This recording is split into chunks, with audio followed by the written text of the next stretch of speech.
Senator Bongo Revilla, confident. Kasi hindi naman talaga kakahaligan. Di ba? Sino man naman tanga na sinaunong gogo na kickback. Tapos, hindi naman niya teritoryo. Di ba? Ano siya magkakaroon ng platform naman sa Bulacan eh, makakabulit na siya. Pwede ba yun? Tapos wala naman siyang, wala naman siyang posisyon. Di ba?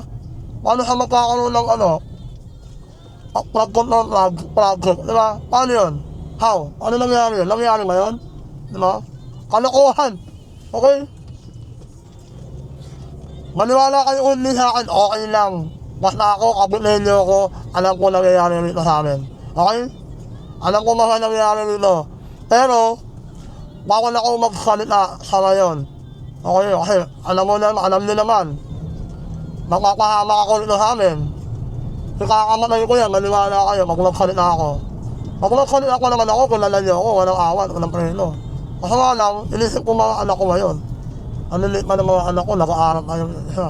Nag-aaral na isa, yung dalawa, maliliit pa, di ba? Basta, maniwala lang kayo sa akin, basta usapan makabili. Okay, alam ko nangyayari nito. Magmula ako alam kayo, ay hindi naman, wag na magwalam kayo. Magmula sa mga mayor nito, alam ko yung mga kalaban, kakampi, at yung mga balimbing. Alam ko yan. Okay? Alam ko kung sino yung mga kukan na mayor. Kilala ko yan. Okay? So, ito. Baka na tayo. Labas na yun ito. Ang manamugod tayo, maparaan. So, ayan o. Yan. Parang namilikot yung camera. Sumunog ka sa akin camera. Wait lang.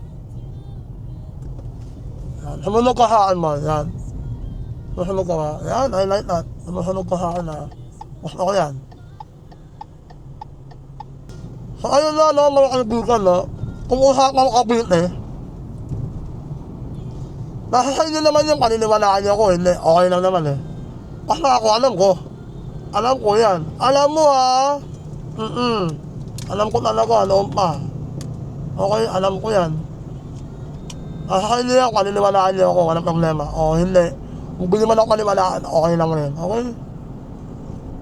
Basta ang mga nagbilang ito, malalakas pa rin.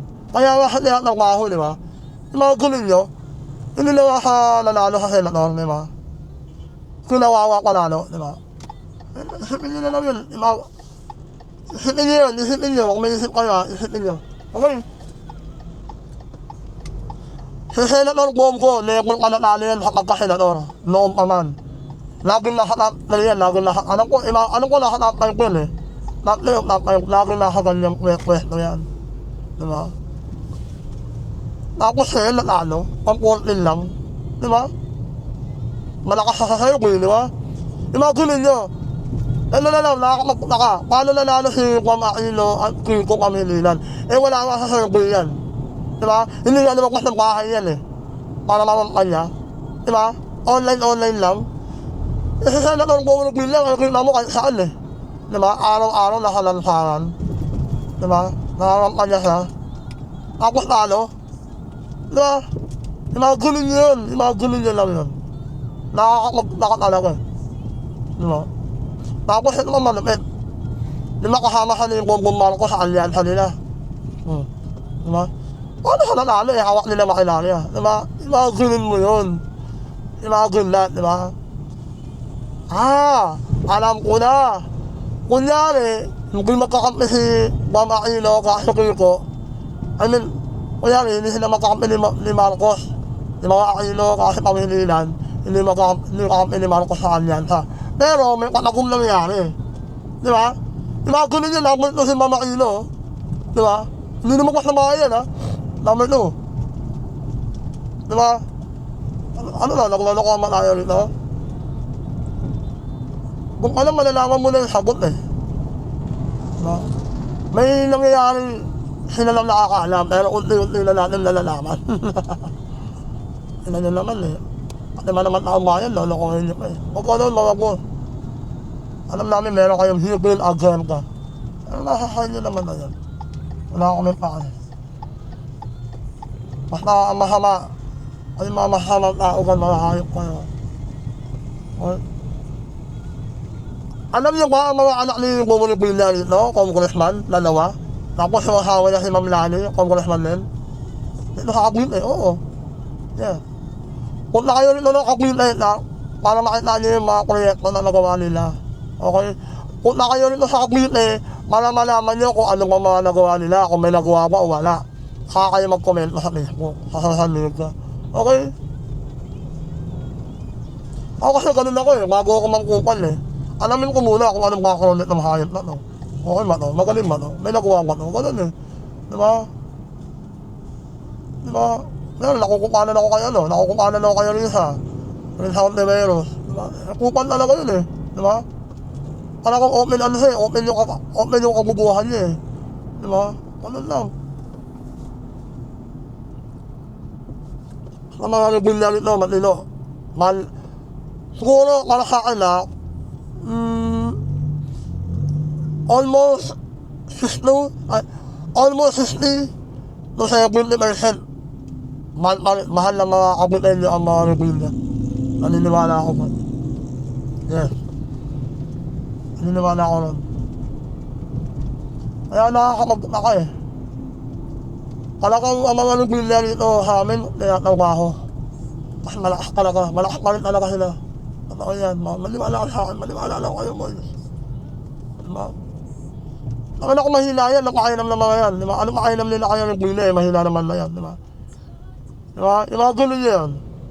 Kung mahina na ang mga nagbilya, bakit pakakayanin nila ng panahon? Diba? Ninakulong pa. Ganun lang yun. Paalala ko lang ha, 3 congressman sa amin, dito sa Cavite, 3 congressman na mga rebelya, hindi mo mirma para ma-impeach si Sara. Paalala ko lang ha. Ibig sabihin nun, ang mga rebelya, naniniwala sa kakayahan ng mga Duterte, diba? Diba? Ibig sabihin, medyo, alam mo, mga Duterte rin sila. Kaya nga galit na galit ng mga kalaban, diba? Sabihin nila lang yung mga boss.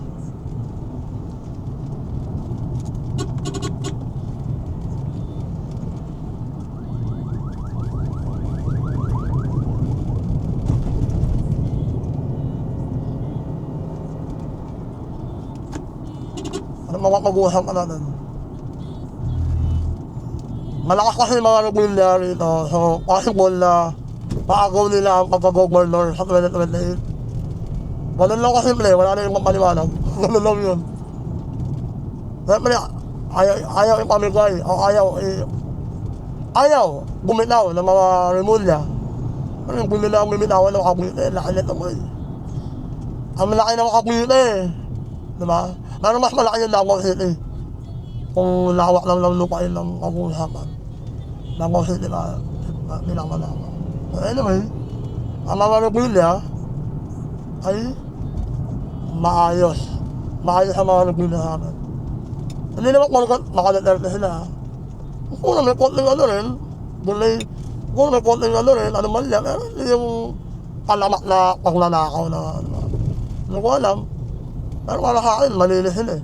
Para sa akin, pero para sa akin, maayos sila magtrabaho, ha? Walang ano yun. Pumunta na lang kayo. Pumunta kayo sa Cavite. Kung ano yung nasasakupan nila, puntahan nyo. Para malaman nyo sinasabi ko. Okay? So, yun lang. Okay.